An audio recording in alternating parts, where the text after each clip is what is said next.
melalui suatu proses, karena itu biasanya makan waktu. Sedangkan sekarang orang inginnya prosesnya cepat dan instan. Padahal kita perlu menyadari dan mempelajari bahwa semua yang berharga yang ada di dalam diri kita itu tidak bisa terjadi kalau tidak melalui satu proses yang panjang.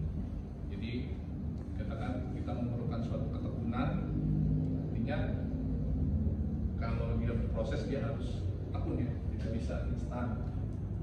Nah kalau kita pergi ke rumah makan Padang atau rumah makan yang lainnya, biasanya kita dihidangkan tuh ada nasi itu yang bentuknya kayak apa tuh, mangkok ya. Nah itu kira-kira harganya berapa? Mungkin 10.000 ya, 10.000, 15.000 gitu ya. Nanti lauknya beda lagi. Nah tapi dikatakan ketika nasi itu dibawa ke hotel bintang 5, diolah, diproses demikian rupa oleh master chefnya, nanti dia bisa selalu dengan dirinya, dengan keadaannya gitu. Saya begini, nggak ada makhluk hidup, nggak ada, sepertinya saya kok seperti begini dibandingkan orang lain. Nah, dikatakan kemudian tiba-tiba dia tertidur, lalu di dalam mimpinya Tuhan berkata, coba kamu pergi keluar dari rumahmu, di situ ada batu yang besar, coba dorong itu batu itu, katanya setiap pagi, siang, dan sore. Lalu dilakukanlah sama pemuda ini tiap hari sampai beberapa hari ya, karena mimpi kan jadi singgah. Lalu dia menyerah. Dia berkata, Tuhan, aku udah nggak mampu lagi nih, orang batunya ini besar sekali, besar rumah, nggak bisa bergerak. Saya udah nyerah aja. Lalu di dalam mimpi Tuhan bilang, ya udah kamu pergi ke depan cermin aja. Pas dia lihat cermin, belakang tubuhnya udah mulai berisik, mulai berotot, udah wah, semangat ya, udah semangat hidupnya udah tumbuh lagi. Jadi kira-kira seperti itulah kita bertekun, kita jangan mengharapkan orang lain untuk melakukan, kita dulu. Lalu hal yang kedua yang bisa kita pelajari itu akan menginspirasi orang. Ya, kalau Pak Tua ini yang menginspirasi saya nih, karena kadang dia suka cerita untuk, kalau kita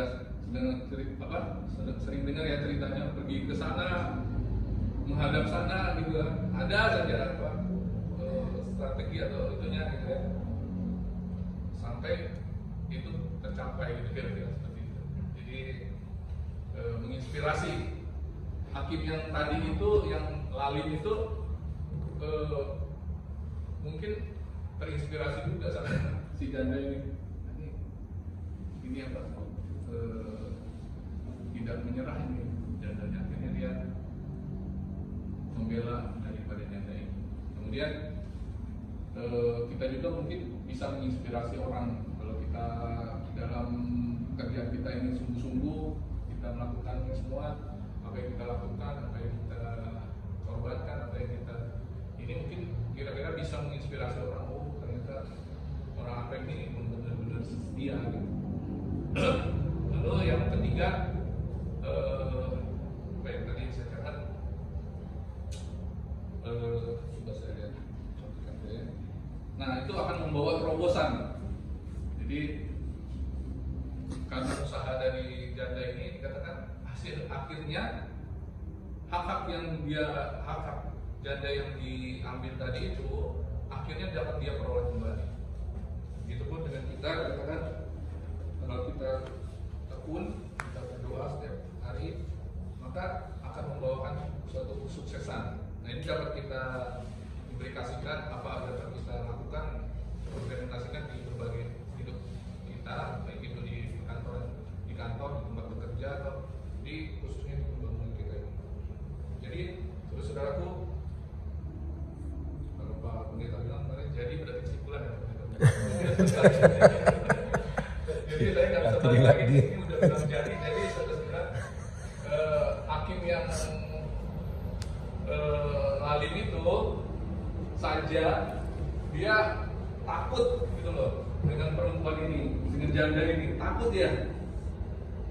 Jangan sampai dia ini membagi saya. Itu hakim yang jahat. Tetapi Tuhan Yesus kita, hakim yang benar dan adil itu, dikatakan yang tidak seperti hakim yang itu pasti juga akan mendengarkan segala permintaan kita jika kita datang kepadanya melalui doa yang sungguh-sungguh.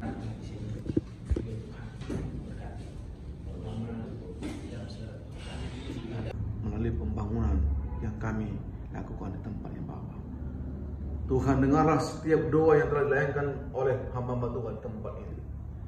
Itu boleh berkenan di hadapan Tuhan dan menjadi dupa yang harum bagi Engkau Bapa.